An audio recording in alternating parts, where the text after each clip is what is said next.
What's something that sets celebrities apart from us? People who are excellent at networking or are even famous all share this one trait that you probably don't have. People spend thousands of dollars on the wrong cosmetics every year, just for them to look like they got plastic surgery by the South Korean ghost doctor. I'm gonna keep it straight with you all. I bet so many of you wish you had listened as a kid and made it a habit to brush your teeth morning and night. All of your favorite celebrities have perfect teeth, while everything else about them may not be too special. It's always that smile that attracts people. The best part, all you people who have corn kernels for teeth don't have to pay millions of dollars. I had a patient not long ago who looked like Fregley from Diary of a Wimpy Kid. Except for having pearly whites, he donned some dirty browns. He was a terribly awkward kid and it came as no surprise when he told me he wanted to get his teeth whitened because of a girl. According to him, he had pulled a girl when it was required to wear masks in school. But when the mask mandate was lifted, she wanted to see his smile. He tried keeping on his mask on for as long as he could, but his crush's boy best friend snatched it off his face, revealing to the world his Tootsie Roll teeth. So, we needed to crack down and get to work. I was actually feeling bad for the poor kid. I asked how they were so stained and yellow, and he said he drank a lot of coffee because he stays up playing Genshin Impact every night. As he was telling me all this, I don't think he realized how terribly his breath smelled. So now not only was his breath terrible, but we also needed to fix up his highlighter teeth. He asked if I could give him veneers since it was a quick solution,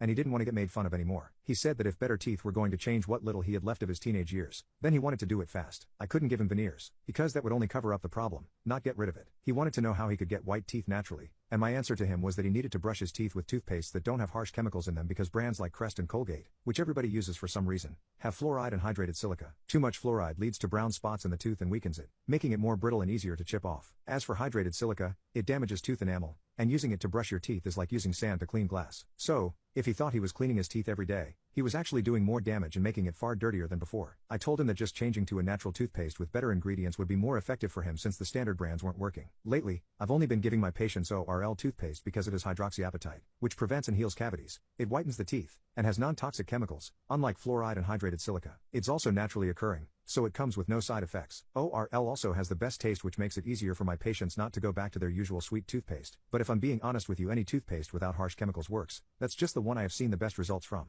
Just make sure to do the research. My patient tried arguing with me when he saw that the toothpaste costs almost $30, even though people spend thousands on clothes, makeup, and useless fitness equipment. But teeth are the only thing you can never take off. When I explained it to him that way, he accepted the ORL toothpaste, and I scheduled him for a 4-week checkup since that would be enough time for the toothpaste to show some results. 4 weeks later, I actually found him talking with the other people in the waiting room. This was something he had never done before, but he seemed really comfortable talking with everyone. The moment he entered my office, he immediately started ranting about his life, and as soon as he started speaking, I could see, and smell, the difference. This past month, his schoolmates had stopped saying bad things about him, and nobody called him butter teeth since his teeth weren't yellow anymore. And because he was far more approachable now that he was more confident with his appearance, he had some friends who invited him out a lot. Most of his nights were spent partying with them or playing video games. Mind you, he hadn't groomed himself at all and still had acne all over his cheeks and a horrible bowl cut. All he did was fix his teeth with the ORL toothpaste and people were all over him. But I did recommend a barber to him because I was tired of looking at the real-life version of Vector. But maybe he could star in the next Despicable Me movie.